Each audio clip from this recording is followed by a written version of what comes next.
po muli sa Buhay ng Bawat Isa. Nandito naman po ako muli, ang inyong pong lingkod, si Pastor Jack Sigismundo. At welcome po sa ating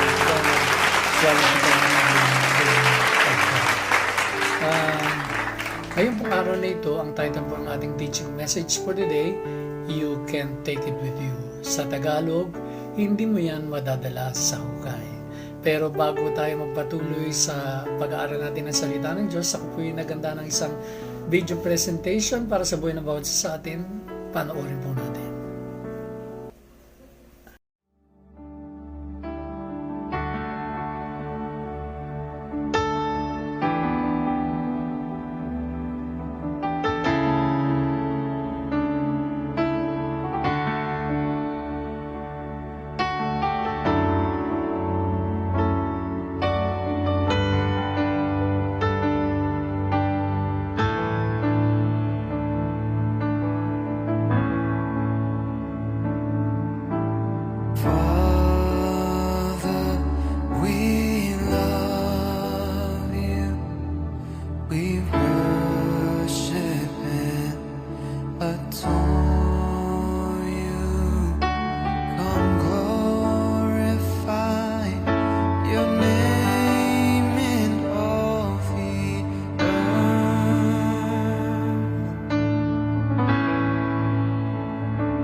nawa naging napapala po ang good presentation ngayon sa buhay ng bawat isa.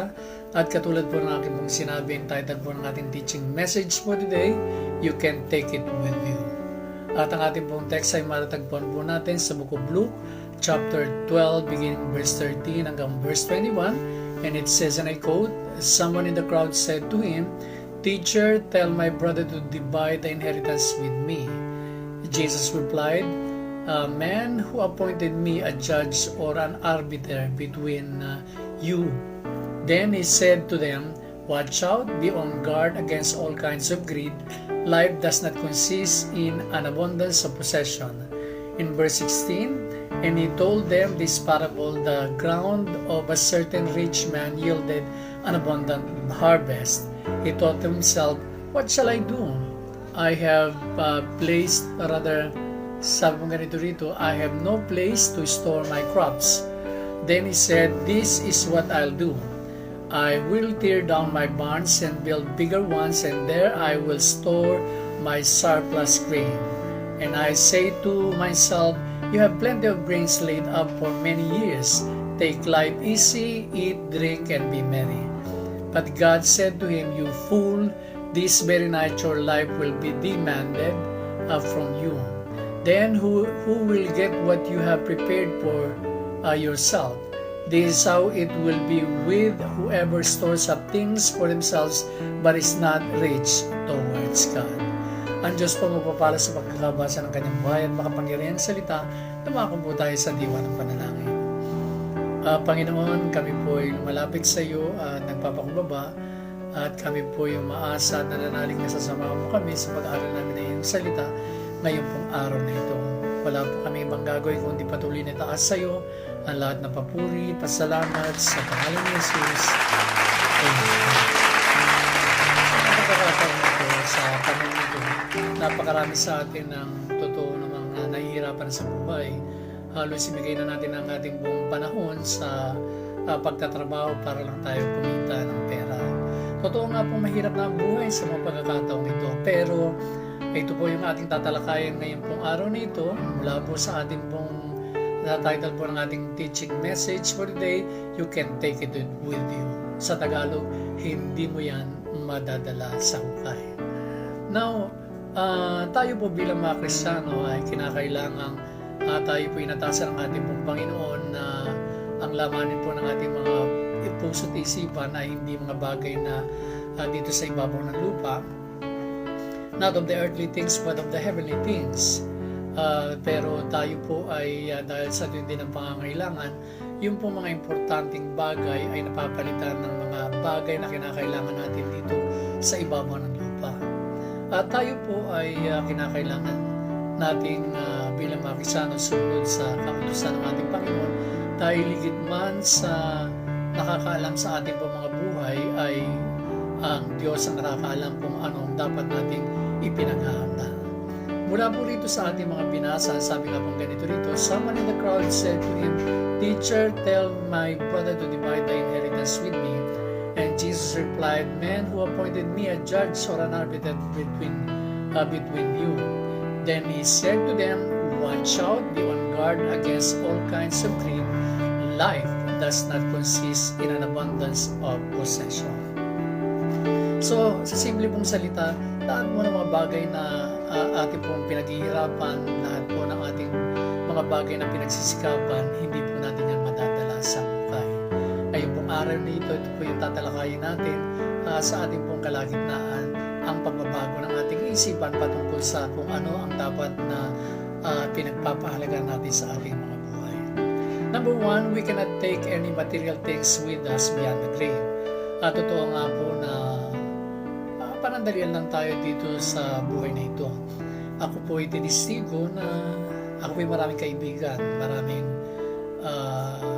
kasama sa akin po pinagkalakihan doon po sa lugar ng Arellano. Pero sa mga pagkakataon po ito, binibilang ko po yung aking mga kaibigan na ubos na po sila. At ganoon din po sa aking mga ka-eskwela ng high school, meron po kami mga tinatawag na reunion, gathering, pero hinahanap po yung iba. Ang nakakalungkot ng isipin, patay na pala sila. Now, ang malungkot na kalalagayan ng ating mga buhay ay ang katotohanan na sinasabi ng ating Panginoon sa ating mga buhay that we cannot take any material things with us beyond the grave. Wala po tayong anumang bagay na dinala rito sa ibabaw ng lupa na dadali natin doon sa langit. In the book of Luke chapter 12 verse 20, it says, and I quote, "But God said to him, you fool, this very night your life will be demanded from you, then who will get what you have prepared for yourself?" So, ang pinakamalungkot na bagay sa ating mga buhay, lahat po ng pinaghirapan natin, pinagpakamatayan natin, whatever they may be, we cannot take them sa susunod nating buhay. At sabi nga pong ganito rito, then who will get what you have prepared for yourself? Yung mga pinaghirapan natin, kanino natin iiwan? We brought nothing with us in this life. Ecclesiastes chapter 5 verse 15, it says, and I quote, "Everyone comes naked from their mother's womb, and as everyone comes, so they depart. They take nothing from their toil that they can carry in their hands." Dumating po tayo na walang dala, aalis po tayo ng walang dala. Ano man po yung mga bagay na pinagpakamatayan natin sa ating po mga buhay, whether that concerns our achievement in life. Ang sabi nga pong ganito rito sa Ecclesiastes chapter 5 verse 12 to 14, it says, and I quote, "The sleep of a laborer is sweet, whether they eat little or much, but as for the rich, their abundance permit them no sleep. I have seen a grievous evil under the sun, wealth hoarded to its harm of its owner, or wealth lost through some misfortune, so that when they have children, there is nothing left for them to inherit." So, katulad po ng sinasabi ng banal na kasulatan, yung pong mga yaman na inimpok natin, imbis na yung nagiging pagpapala po sa buhay ng bawat isa sa atin, nagiging dahilan ng ating problema. Na itong mga yaman na inipon natin ay hindi tayo pinatutulog, hindi tayo pinatatahimik. I have seen a grievous evil under the sun, wealth hoarded to harm of its owner.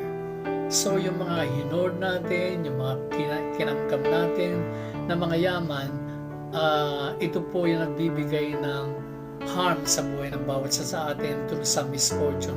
Whatever misfortune that may be, kung yan man ay nanakawin, masusunog, o malulugi sa buhay ng bawat isa sa atin, darating yung pagkakataon na wala tayong iiwan anumang bagay na mana para sa buhay ng ating mga anak. In the book of James chapter 1 verse 9 to 11, it says, and I quote, "Believers in humble circumstances ought to take pride in their position, but the rich should take pride in their humiliation, since they will pass away like a wild flower. For the sun rises with scorching heat and withers the plant, it blossoms fall, and its beauty is destroyed. In the same way, the rich will fade away even while they go about their business." So lahat po ng pinaghirapan natin, umasa ka. Lahat ng inipon mo, lahat ng pinagkakitaan mo, na kung gaano man karami yung hawak-hawak mong pera ngayon, mawawala yan. So we must learn to be content. This will ought to cause us contentment. In the book of 1 Timothy chapter 6 verse 8, "But if we have food and clothing, we will be content with that." Ito po yung sinasabi ng banal na kasulatan. Ito na po yung mga kataga na binitiwan ni Pablo kay Timoteo. But if we have food and clothing, we will be content with that. Huwag po nating hawakan ng mahigpit ang mga bagay na pinaghirapan natin, dahil alam po naman natin mawawala ang lahat ng bagay na ito. Do not take a close grip on what you have right now. Kinakailangan po kung meron mang binigay sa atin, tanggapin natin ng dalawang palad, pero huwag po nating magkaroon ng close grip sa mga ipinagkakaloob sa atin. Ayaw na nating bitiwan ang mga bagay na ipinagkaloob sa atin. We will not take any material things with us. And in the book of In the book of Psalms chapter 49 verse 16 to 17, do not be overawed when others grow rich, when the splendor of their houses increases, for they will take nothing with them when they die. Their splendor will not descend with them. So wag daw po tayo mainggit kapag yung mga kapitbahay natin at yung mga kakilala natin, mga kaibigan, yung mayaman, gumagara ang kanilang mga bahay. Tandaan po natin, wala silang inipon na madadala nila sa hukay. Money won't even redeem their very soul. Pati yung mga pinaghirapan nila would not be able to redeem them of their soul. In the book of Psalms chapter 49, verse 5 to 9, it says, and I quote, why should I fear when evil days come, when wicked deceivers surrounds me, those who trust in their wealth and boast of their great riches? No one can redeem the life of another or give to God a ransom for them. The ransom for life is costly, no payment is ever enough, so that they should live on forever or not see decay. Only God redeems us from the power of death. So katulad po ng sinabi ng banal na kasulatan, sabi nga pong ganito rito, wala kang bagay na naipon na pwede mong ibigay sa Diyos kapalit ng iyong kaluluwa kung ikaw man ay dadalhin sa naglalagablab na apoy ng impyerno. The ransom for life is costly, no payment is ever enough. Wala kang inipon o wala kang naipon dito sa lifetime na ito na po pwede mong ipambayad upang iligtas ang sarili mo sa kapahamakan at sa judgment ng ating pong Panginoon. Pangalawa, we will not take the praise and honor of men with us. So, sa simpleng salita po, lahat ng palakpak ng tao, hindi po natin dadalhin doon sa langit. Lahat ng mga papuring binigay sa atin ng mga tao, wala po yan. Ano man ang mga natapos mo, hindi mo madadala yan sa langit. Hindi mo po pwedeng sabihin sa Diyos na mataas na natapos ko, doktor ako, para papasukin mo ako sa langit. Ako isang lawyer, ako isang ininyero. Hindi po natin pwedeng gamitin ang anumang papuri, anumang mga natapos natin pagdating doon sa langit. Ang sabi ng banal na kasulatan in the book of Psalms chapter 49 verse 18 to 20, it says, and I quote, though while they live, they count themselves blessed, and people praise you when you prosper. They will join those who have gone before them, who will never again see the light of life. People who have wealth but lack understanding are like beasts that perish. So, katulad na po ng sinasabi ng banal na kasulatan, yung mga tao who would count themselves blessed, na tinitingnan nila ang kanilang mga sarili na pinagpala dahil sila ay pinupuri ng ibang tao, dahil sila ay nagkakamal ng maraming bagay sa ibabaw ng lupa, they will join those who have gone before them, who will never see the light again. Isa pong malungkot na bagay sa buhay ng bawat isa sa atin, marami pong mga tao na may tinapos na hindi makakarating sa langit. People who have wealth but lack understanding are like beasts that perish. So pakaingatan po natin ang ating mga sarili na hindi tayo matulad sa kanila. Hindi po masama na mayroon tayong mga tinapos at may mga pinag-aralan. Pero alamin po natin na wala itong kapangyarihan sa buhay ng bawat isa upang gamitin natin upang tayo ay makapasok doon sa langit. So hindi po sa dami ng palakpak, hindi sa dami ng mga papuri ng tao para tayo mapapasok doon sa langit. And of course, pakaingatan po natin ang ating mga sarili na lahat ng mga bagay na ito ay hindi natin madadala sa hukay. Pangatlo, we will take some things with us beyond the grave. Meron din po naman tayong dadalhin doon sa pagkatapos ng buhay na ito. Meron naman po tayong mga bagay na madadala doon. Una, yung ating pong identity. In the book of Luke chapter 16 verse 22 to 24, it says, and I quote, the time came when the beggar died and the angels carried him to Abraham's side. The rich man also died and was buried in Hades, where he was in torment.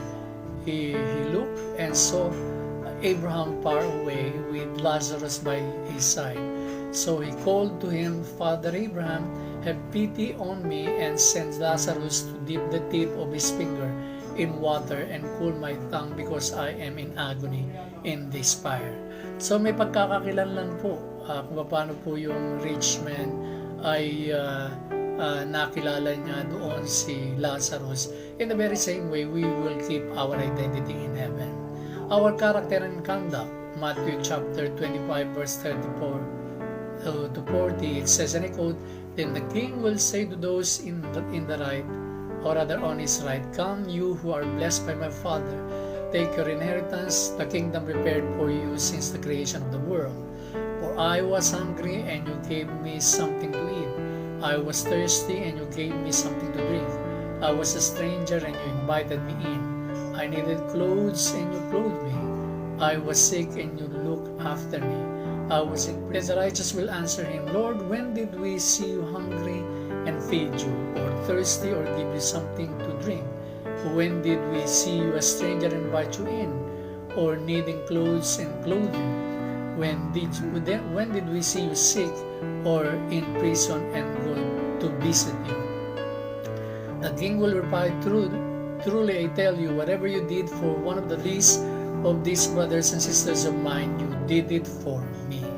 So, ang buhay po ay may kinalaman sa pagtulong sa mga kapwa. Sabi nga pong ganito rito, come you are blessed by my Father, take your inheritance and the kingdom prepared for you since the creation of the world. Ang sabi nga pong ganito rito, for I was hungry and you gave something to eat. This is what life is all about. Yung pong marunong tayong mag-care doon sa mga taong nagugutom, marunong tayong magbigay ng inumin doon sa mga nauuhaw, marunong tayong magpapasok doon sa mga walang mga tahanan at magbigay ng damit doon sa walang susuotin. Kaya nga po sa ating po mga buhay, ito po yung mga bagay na madadali natin, the rewards that we have earned from doing a whole lot of things dito po sa ibabang lupa, they will follow us in the afterlife. Our consciousness, Matthew chapter 25 verse 21, it says, and I quote, his master replied, well done, good and faithful servant, you have been faithful with a few things, I will put you in charge of many things. Come and share your master's happiness. So, pag-ingatan po natin ang ating mga sarili. Sabi nga po ganito rito sa book of 1 Timothy chapter 5 verse 24 to 25, the sins of some are obvious, reaching the place of judgment ahead of them. The sins of others trail behind them. In the same way, good deeds are obvious, and even those that are not obvious cannot remain hidden forever. Ang mga salitang binitiwan natin, pagbabayaran natin. Ang sabi nga rito sa Matthew chapter 12 verse 34 to 37, you brood of vipers, how can you who are evil say anything good? For your mouth speaks what the heart is full of. A good man brings good things out of the good stored up in him, and an evil man brings evil things out of the evil stored up in him. But I tell you that everyone will have to give an account on the day of judgment for every empty words they have spoken. So, pakaingatan po natin ang mga bagay na lumalabas sa ating mga labi. Pagbabayaran po natin ang bawat salita na namutawi sa ating mga labi. For by your words you will be acquitted, and by your words you will be condemned.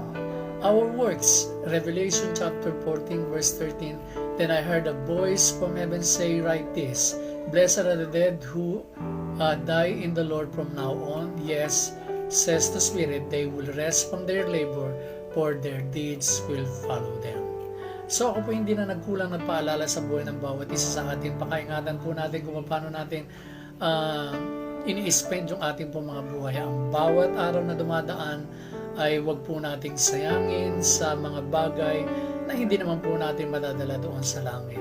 Sinabi na po ng ating po Panginoon sa ating po mga buhay na kinakailangan ang bigyan natin ng pansin, ang lagi nating isaisip ang buhay natin sa susunod na buhay. Sa magitan ng mga bagay na ito, nawa na tayo po nabuksan ang ating po mga isipan sa katotohanan na hindi natin madadala sa hukay ang mga bagay na pinaghirapan natin dito sa ibabaw ng lupa. And by this, I would like to thank each and every one of you sa nagsama sa akin, sa pagkakaroon sa mga Diyos, na sa mga ating pag-ibigan. God richly bless each and every one of you. God bless po.